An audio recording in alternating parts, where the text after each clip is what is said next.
Hi everyone, my name is Kitten and I make gaming videos. So what is the best movie of all time? In my opinion, it has to be Guardians of the Galaxy. The film is about Peter Quill, who is later known as Star-Lord. He is captured by bounty hunters, but teams up with Rocket, Groot, Gamora, and Drax, and together they must save the universe and defeat Ronan. The overall plot and characters are well developed, and they run events smoothly. The dialogue of the movie is well written, including a few jokes throughout the film, which I thought were an excellent touch. The music selection is fantastic as well, with some excellent song choices. Guardians of the Galaxy also has one of the most iconic duos ever, Rocket and Groot. With all of these reasons, I highly recommend everyone to watch Guardians of the Galaxy, because throughout the whole movie, I was intrigued, and I always wanted to know what happened next. Overall, Guardians of the Galaxy is a movie that is a must-see, and is sure to keep you entertained. Hey everyone, what's going on? The Undead Braver. I make gaming videos on YouTube that are like funny moments of whatever game me and my friends decide to playing. I go for like a mix of like the Vanoscrew style and the Misfit style. But enough about me. Let's get into why I'm here today. And let's talk about my favorite movie, which is Avengers Endgame. This movie is just absolutely amazing. It's the culmination of like 10 years and 22 movies in the Marvel Cinematic Universe. Marvel and Disney make good movies, so they knew with the culmination of all the movies that they made, they had to make this one the best one. So with a movie that's like a culmination of a bunch of movies, you gotta go all out with it. You gotta make it as best as you can, that everyone's gonna love it. You can't skimp on any parts. Looking at you, Justice League. This movie literally has everything. It's got great action. It's got great acting. It's got severely emotional parts in it. But it also has very hilarious parts as well to ease the tension a bit. And one of the funniest moments that me and my friends always bring back up is the tacos scene between Ant-Man and the Hulk. That was one of the best scenes. Something this film does amazingly well is the fan service. There is so much in there because they knew that they had to make the fans happy with every single little detail that they do. And one of the prime moments of fan service is when Cap wields Mjolnir. Everyone in any theater who was watching it had to be going absolutely wild cheering when that happened. I know I was, and everyone in my theater was. I mean, in general, Captain America was amazing fan service. You know exactly what I'm talking about. The action in the movie was absolutely phenomenal. That ending battle, the CGI and graphics were absolutely amazing. That final battle, everything about that was perfect. Endgame features what, in my opinion, is the best shot in all of the Marvel Cinematic Universe. When it's like you just see Captain America just looking at the entire army that Thanos has, and he's just standing alone. That shot is just, oh my gosh, it looks so nice. But the thing that this movie really does well on is the emotional parts. It starts off really sad with Hawkeye losing his family and ends really sad with Iron Man's sacrifice. But it's not without its happy emotional parts. Again, every single hero comes to Captain America's aid when they come through the portals that Doctor Strange makes. That moment, everyone in the theaters is also just going mad, but it does really know how to hit the sad emotional moments. For me, it was especially Iron Man because he's my favorite hero, and it definitely is the most sad moment of the entire movie. For the major characters in this movie whose story would be ending with this movie, they did a really good job giving them a proper send off. Like with Black Widow, I know she's getting her own movie, but that's a prequel movie, so her story's not going to be continuing beyond Endgame. Her emotional battle between her and Hawkeye on Normir to get that stone is just so jarring. Her sacrifice is extremely needed, unfortunately, because without that, they wouldn't have been able to win. And the fact that it was Hawkeye there with her makes it even more hard to bear. And then you got Captain America, who finally got his dance with Peggy, and then some, when we learned what he was actually doing when he was delivering the stones back to their original timelines. And then, of course, you got my guy, Iron Man, who always likes to come in with a bang, and unfortunately this time, he had to go out with a bang. Or should I say, a snap. It's really perfect that we end with Iron Man's death, since we started off with his beginning of him just hammering away at his first suit in that cave. It's just so well done. Anything with Iron Man in this movie is so well done. This movie hits on every single front, and every aspect of it is just phenomenal. I love everything about it, and that's why it is my favorite movie. Now, I know that there are moments in this movie that I haven't talked about, and I wish I could talk about. I could go on for hours about this movie, but unfortunately, that is it for me. So I will see you all later. Fight Club! Fight Club. Fight Club. Fight Club. Fight Club. Fight Club. I want you to hit me as hard as you can.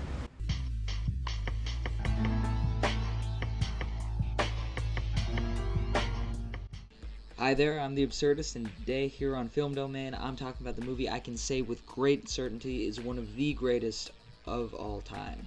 David Fincher's 1999 Edward Norton and Brad Pitt starring film, Fight Club. Fight Club had stellar performances from both co-stars Norton and Pitt while unwinding this interesting project, paired with an amazing soundtrack by the Dust Brothers and a strong supporting cast to fill out the roles of Marla, Bob, and the rest of Project Mayhem and Fight Club, including a pre-Suicide Squad Jared Leto. Based on the heavily nihilistic and controversial Fight Club book from 3 years prior by Chuck Palahniuk?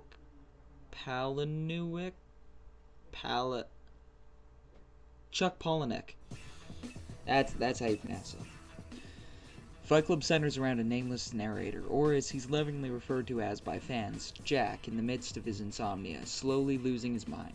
Sly commentary on consumerism and its place in the modern American capitalist society, as well as a slick allegory for the attractiveness of nihilism in youth. And suddenly, I realized that all of this, the gun, the bombs, the revolution, has got something to do with a girl named Marla Singer. The seminal outcry of the unbeloved movie-savvy few from the 90s that carried out to make this masterpiece a cult classic still holds true whenever reciting the first rule. The first rule of Fight Club is. The first rule of Fight Club is. First rule of Fight Club is. First rule is. I'm not supposed to talk about it. This movie holds to be more divisive than the hack-and-slash boxing movie it may pose to be. After our narrator meets Tyler, played by Brad Pitt, he's sucked into a world of new perspectives and self-exploration, saved from the monotony of his day-to-day life by the destruction of his apartment. Brad Pitt's character is less and less what he seems, but manages to be one of the most memorable movie antagonists of all time. That fact even being heightened by the twist ending. Tyler Durden. Tyler Durden. Tyler Durden? Tyler Durden. Tyler Durden. Tyler Durden, you fucking freak. They don't have the courage you have to just run with it. Cerebral, explosive, and beautiful through and through, this movie is a masterclass of all that is right in filmmaking. But nothing tops the elegance of the final moments. Overlooking a city lit on fire by Project Mayhem, Tyler and the narrator duke out one last time in a heartfelt send-off to both characters in a sense, leaving with one of the most iconic visuals of the whole movie.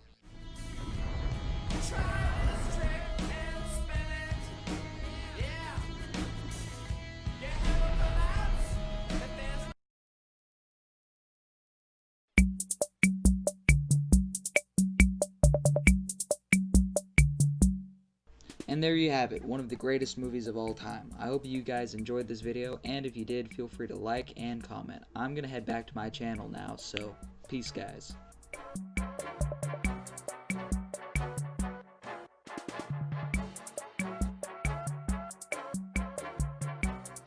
Hi everyone, super cool freaky mom here, the internet's laziest movie nerd, and today we're going to discuss of how Reservoir Dogs is one of the best movies of all time. Now there's a lot of reasons why I love this movie. 1, because of its soundtrack, 2, because of its storyline, and 3, because of its characters. So let's start with the soundtrack. So what makes this movie so great is the use of music. Cheery 70s music is used lightheartedly in very dangerous situations. One of the most prominent examples would have to be when Mr. Blonde, well, cuts off the ear of a cop while dancing and singing along to a song called Stuck in the Middle with You. And who can forget the intro scene where all the main characters are walking down to the song Little Green Bag. With that bass line and everything being in slow motion really sets the tone for the whole movie. Now let's talk about the storyline. The story is told in a non-linear fashion because essentially the beginning is its end. And we don't know every single character straight off the bat. In fact, we learn every single character throughout the progression of the movie. However, what I really love about this movie is that, well, it gives the audience a sense of interpretation. Basically, the main storyline revolves around a failed jewelry heist. We never really see this robbery scene. In fact, it's told by characters in their dialogue. And I think that's what's really cool about it, because you can be like, whoa, Mr. Blonde just killed like 3 innocent people for like no reason. This man's a savage. Not only that, he went to like a McDonald's half-ass corporation to have lunch right after he did a failed robbery while kidnapping a cop?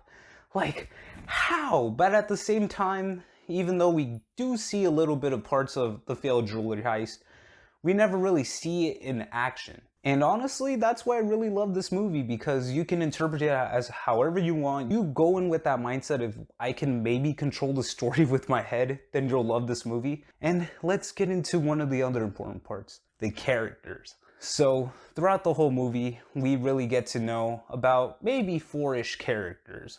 We get to learn about Mr. Orange, who is an undercover cop who actually is the sting operator. Mr. White, who's the old ex-convict looking to get back into the game, but tries to mentor the rookie, Mr. Orange. He doesn't know that he's an undercover cop, so he's in for the ride, not knowing what the hell is about to happen to him. Mr. Blonde, who is a psychopath who will literally kill anyone and anything in front of him as long as he gets paid, and he loves doing it. So yeah, probably my favorite character. And of course, Bug-Eyed Steve Buscemi, Mr. Pink, who, spoiler alert, gets away with all the money. So knowing all these characters, they all really have different mindsets. Mr. Blonde is just in for the violence. Mr. Orange and Mr. White, of course, the young one being taught by the older one, but not knowing that the young one is later gonna backstab him, which is actually really sad. And well, Mr. Pink, the one who thinks he's a professional and manages to actually escape from the heist. And those are only just a couple of points of why Quentin Tarantino's Reservoir Dogs is a good movie. I'm feeling a strong 8 to a light 9 on this one. Transition. Let me know what you thought of Reservoir Dogs. Did you love it? Did you hate it? What were your best parts? Let me know down in the comments below. Reservoir Dogs forever. Sup guys, my name is Lucy and I'm from the channel Lucidity. I do entertaining videos normally, but today I want to tell you about one of my favorite movies, Horse Girl. Now, don't let yourself be thrown off by the title, please. Trust me, this movie is not what you expect it to be. First off, yes, there is a girl who likes horses, or rather, a specific horse named Willow, but that's just a very minor part of the whole story. If you like sci-fi or movies about mental illness, then you're definitely in the right place here. In my opinion, this is one of the most underrated movies on Netflix right now. The main character is a young woman named Sarah. She's rather introverted and socially awkward. Oh yeah, get ready to really feel the awkwardness in this movie in certain scenes. The director also did a really good job in making us see and feel both the main character's POV as well as an outsider. All in all, this movie is very aesthetically pleasing and the actors do really well in their roles. Sarah works at a craft store and lives together with a roommate who you might recognize. She doesn't really have many friends beside her coworker Joan, who's an older woman. Now at first the movie seems kinda like it's just trying to show us what a socially awkward person's life might look like, but this quickly takes a turn. The roommate tries to set Sarah up with her boyfriend's roommate and the two actually hit it off really well. They're both kinda insecure and awkward, but to be honest it's kinda cute I guess. Sarah then begins to experience these episodes where she kind of wakes up in different places and loses time. She also has these really vivid, weird dreams. She soon begins to recognize people in real life she saw in those dreams. She also tries to talk to one of them, but yeah, that didn't go that well. At some point her car goes missing and turns up abandoned in the middle of a street. This is where we learn about Sarah's mother and grandmother, who both struggled with mental issues when they were at the same age that she's now. We also find out that her mother had taken her own life a year before and Sarah was the one who found her. Throughout the movie it becomes clear that she actually had a really messed up past and she's just trying to make herself feel better. The horse, Willow, is one of the things she needs in order to feel comforted. Another big part of her life is the TV show Purgatory, which she basically watches whenever she can. This is also where she gets this idea that she's a clone. After doing the Great Smart and googling her symptoms, she reads about people experiencing the same thing as her and relating it to alien abductions. Sarah continues to try and find out the truth about what is going on, while she ends up doing some really weird stuff, like dragging the guy her roommate introduced her to the cemetery to dig up her mom. Again, both the point of view of Sarah as well as that of the guy get portrayed so well that you can feel like you're watching a movie about a mentally ill person and a movie about alien abductions at the same time. At some point, Sarah gets admitted to a mental facility while she continues to experience some really strange stuff. When she leaves, she has this idea in her head which she kind of just follows blindly. She goes home, dresses up to look exactly like her grandmother, goes to steal the horse, and then makes her way to a tree where her grandmother had once been photographed. Now these last few scenes make it really hard to pin down what the creators of this movie were trying to say. Most of the story so far can be put off as Sarah experiencing schizophrenia or a manic breakdown, but as she makes her way to that tree, a scene from the very beginning of the movie is replayed. Her coworker Joan sees the horse walk along outside of the store. Now I won't tell you what happens at the very end since I'm not quite sure myself, but I also think that you should go watch the movie and interpret it yourself. This movie is a really good way to get to know people. Everyone I asked what they think happened has a different answer. I guess it depends on how much room you give your own imagination, what you believe the creators were trying to say, and what you want to see right now. Is Sarah actually experiencing time travel? Or is this just a movie showing what schizophrenia feels like? What do you want it to be? Hello everyone, my name's Tony /TrillionthAura, and I make skit videos on my channel. Today I will be talking about one of my favorite underrated movies that was made in 2012 called Yummy Gummy, The Quest, or I forgot what it was called, Search for Santa, Quest for Santa, same thing.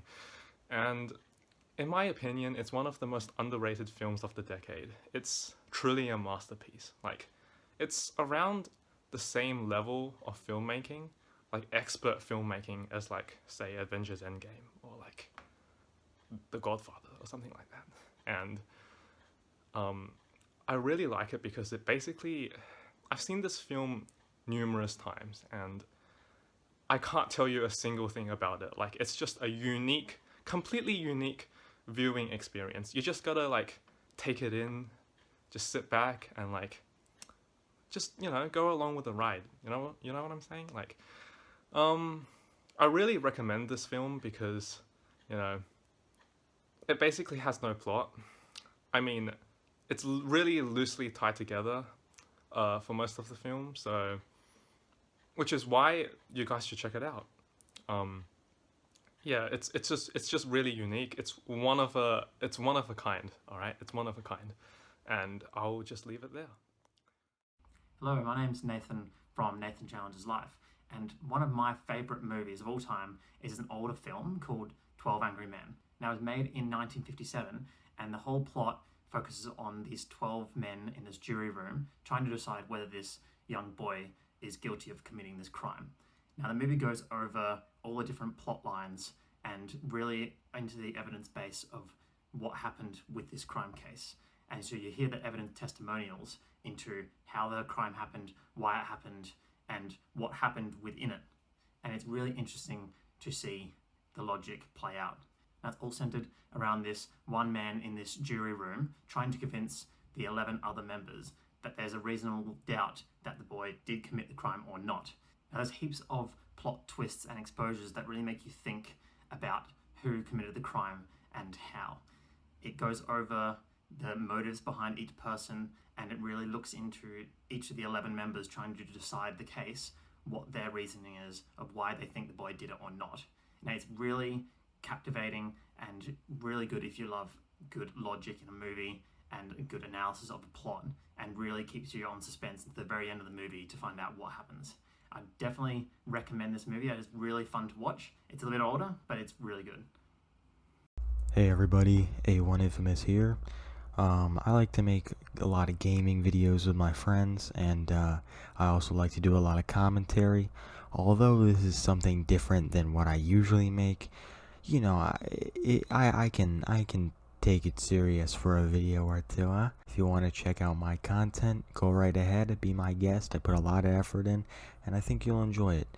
Anyway, I've been tasked to do a little bit of a spiel about my favorite movie, or a movie that impacts me the most, and I decided to go with a good movie I saw, you know, a long time ago called Goodfellas. Since I have limited time, I thought I'd make a nice short and sweet rundown of one of the best movies I think I've ever seen. Now, the movie's about a young man named Henry Hill that grows up in an abusive household. His father's very abusive. He has ADD, and that causes him to not do so well in school. So being pretty much an outcast from all the other kids, he wants to join the highest class in the city, which was the mafia. And he grows up through the mob and enjoys his nice new luxurious life until soon it starts dragging him into some dark places like drug addiction, committing murders, and all this, and sending hits on people. and he doesn't like that. So time and time again, he tries to run away from the mafia, run away from the mob, but they keep finding him again, and he keeps getting absorbed back into that lifestyle until ultimately he gets caught for the last time, and he decides, you know what, I'm going to expose everything about the mafia, I'm going to lock all these guys up, and I'm going to go into witness protection and live out the rest of my life. We'll go out and rob some more. We ran everything. We paid off cops, we paid off lawyers, we paid off judges. Everybody had their hands out. Everything was for the taking. And now it's all over. There's no wonder why it's such a critically acclaimed movie. You know, there's obviously millions and millions of great movies out there, but personally I think this is one of the best ever created. At least in my opinion. At least one that I've ever seen. This movie not only impacted me as a person, but it also impacted the film industry as a whole. And probably everything around it. That was a really fast rundown of the movie. Probably not as in depth as I would honestly love to get. I would want nothing more than to just ramble on about how great this movie is for hours. But I'm on a bit of a time constraint here, so I think I'll just end it here.